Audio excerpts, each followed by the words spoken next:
All right, welcome back to the interview room here at Rocket Arena and the 2025 NCAA tournament. We're joined now by the Michigan State Spartans, 71-63 winners over the New Mexico Lobos to advance to the Sweet 16. Please raise your hand for a microphone to be brought to you, and when you do ask a question, please introduce yourself and your affiliation. We'll do a quick opening statement from Coach Izzo, and we'll get to as many questions as we can. Coach?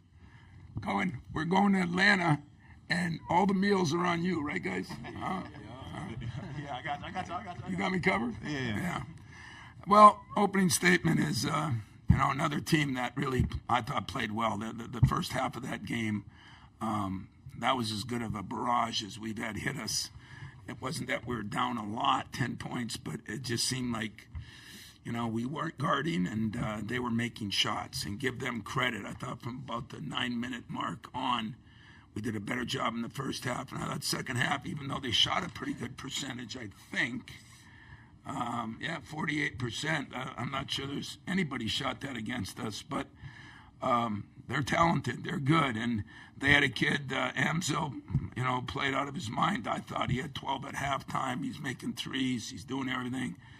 I thought Jeremy and Jaden and Trey all did a good job on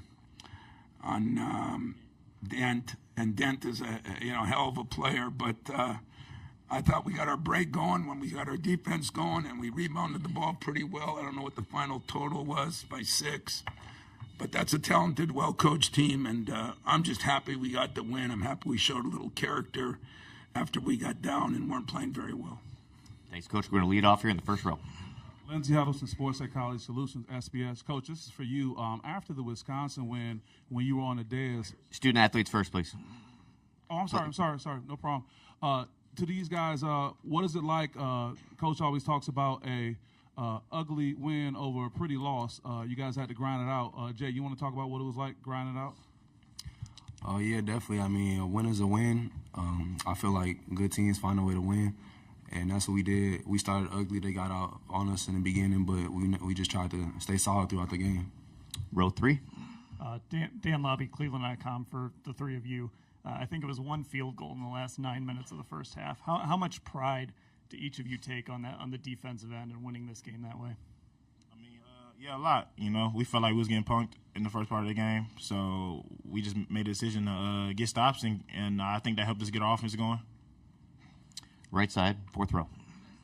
Sports Report. Jaden, questions for you. New Mexico had their last lead with 14-31 in the second half, and then you hit that big three to take the lead with 7:07 left, and then, of course, you guys held on to the lead the rest of the way. How big of a shot was that, not only for you, but for the rest of the team, to put you guys in front and then keep that lead as well throughout the rest of the game? Yeah, I feel like it was pretty big, just giving us the lead, gave us some momentum. I think they called a timeout. So that just gave us more excited. that just gave us a lot of confidence, and it felt good. I mean, I ain't been shooting good, so it was just good to be efficient today. We're going to go row 1 and then row 2. Travis Nelson, Willoughby News Herald. This is for Jaden and Trey, both of you guys. I mean, it felt like the veterans stepped up for you guys tonight. I mean, you two and Frankie. It just felt like the upperclassmen showed out today. So what are your thoughts on what motivated you in that half to not will you guys to the win? Trey, why don't you take that one? We started out slow, so I was just trying to bring some juice off the bench, and then with my scoring, and then my defense, and then just being a leader, being a point guard out there, being the captain, just trying to go out there and just play hard for my teammates. Row 2 here.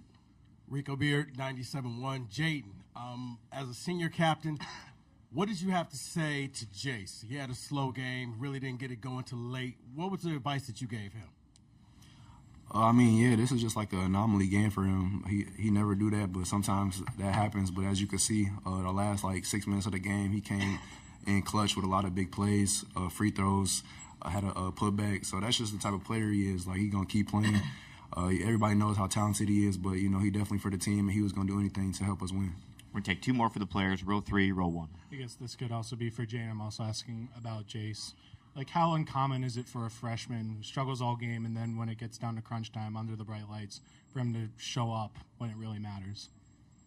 Yeah, like I said, I mean, I always tell me the truth, and that's just what he does. It don't matter how the game going. I got faith in him. Everybody got faith in him on the team that he going to come through. So, I mean, it got us this far. Final question in the front for the players. Jack Ebling, drive with Jack, and press pass for all three players. You always hear about defend without fouling. You guys only had 10 fouls for the whole game, half as many as they did, and you shot 18 more free throws. Was that a concentrated effort, and how'd you do that? We'll go down the line, starting with Cohen. I mean, yeah, we felt like we kind of fought a lot the last game, so we just had to, be solid. And I felt like we went for a lot of pump fakes, a lot of, things. We would just off our P's and Q's a lot on our the first game, so we just had to really bear down and focus on the little things. That was like one of our keys, defend without fouling. So we were just trying to keep them out the lane and then just get out and run. Yeah, I mean, that was definitely a key. When we got the lead, we definitely didn't want to foul.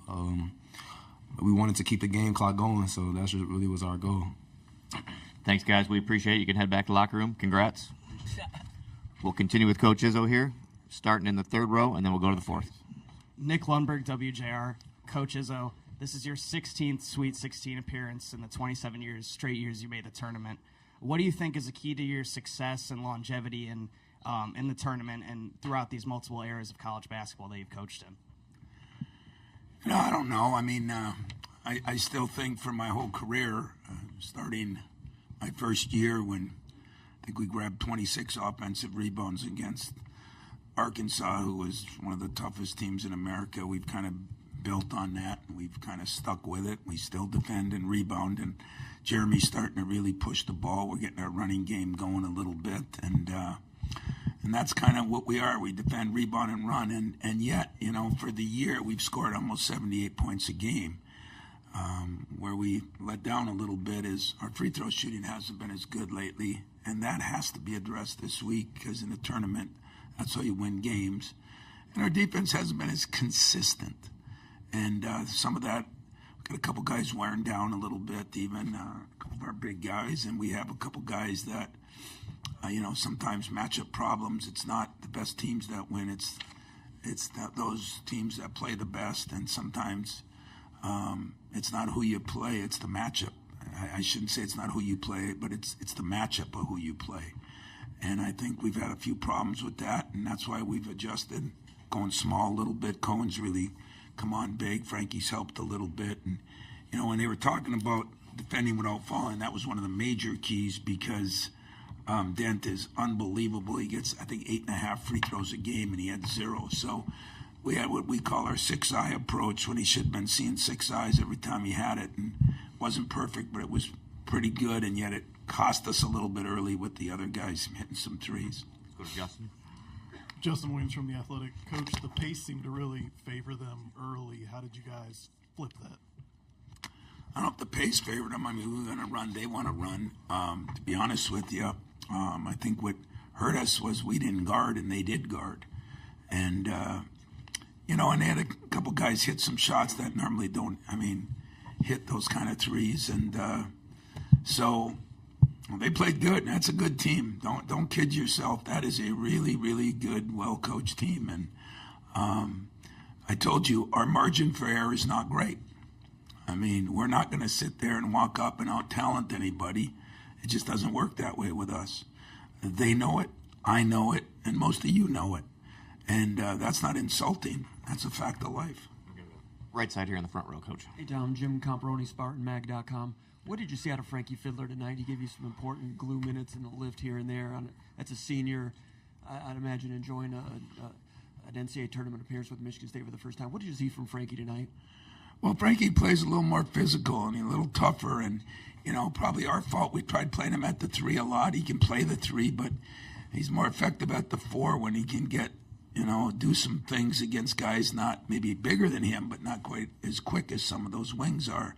And I just thought he made some muscle plays. He has the ability to get fouled. He was shooting 90% from the free throw line for most of the year, and he missed a couple, too. We had a lot of guys miss some free throws that are really good free throw shooters. So if we could home in on that and do a little better job on that, pick up our defense for 40 minutes instead of for 30 or 26, keep our rebounding where it's at. I think Frankie and Cohen help in that respect because they just give us more athletic people at that position. 3 final questions on the left, Coach, starting with Wojo. Tom Bobwanowski, Detroit News. Down 10 in the first half. Jace isn't hitting anything. That's a problem. How much solace and comfort do you always take in those situations, knowing your defense can turn it on in the second half, like it has the first 2 games of the tournament so far? Well, a little solace in the fact that I still think at the end of the first half, I thought we were wearing them down a little bit. You know, we're getting some of those breakaway dunks and breakaway layups, and but I didn't feel very good about our defense, at least 10, 12 minutes of that first half. And, they were driving around us. They were shooting over us. Listen, we were poor. I mean, we got to take that. And we got a lot better. And yet we've had some of those stretches now. And I think sometimes, how many threes did we make tonight? 4 only? Maybe that'll get us back to normal because when we were making 9 and 10 threes, I think we forgot how to guard people. So maybe getting back to 4, maybe we'll go back home and start guarding people again. Third row, Coach, left side. Joe Reedy, Associated Press. Tom, you tied Jim Boeheim tonight for 4th most tournament wins. Just thought of achieving another milestone. Well, Jim Boeheim's a friend too, and I think he's won a lot of games, man, and he's won a lot more games than I've won. Thank God in the tournament I've been fortunate, but anytime you can accomplish something with your team and your coaches that some of the most respected guys in college basketball have achieved, I guess it's a privilege and an honor. But there's still, I say it on Bobby Nights, and that was awesome. But I just never see any banners hanging for those kinds of things, and I'm a kind of a banner guy. So I until that happens, I'll enjoy it, but I won't do cartwheels over it. Wrap it up in the second row. Irie Harris, Cleveland.com. Coach, before you get out of here, I was hoping if you could describe Trey's progression in your words, just through his 3 years, starting and then not starting, but coming up big when it mattered most, in the tournament. Well, that's what captains do, We usually pick captains. Team votes on some guys and this and that. And for some reason this summer I said Trey's going to be a captain, and and then I didn't start him, and I did start him. I mean, he's a starter. He's just a 6th starter. I mean, he's as valuable to us in a lot of ways. It just helps our rotation the way we did it. It has nothing to do with his exact skill, but he's gotten better every year. He's starting to shoot the ball better. He throws great lobs, and he's really throwing some really nice lobs, and and he can really get into people defensively. I thought tonight it was interesting. I had 3 different players asked to come out of the game because they were tired.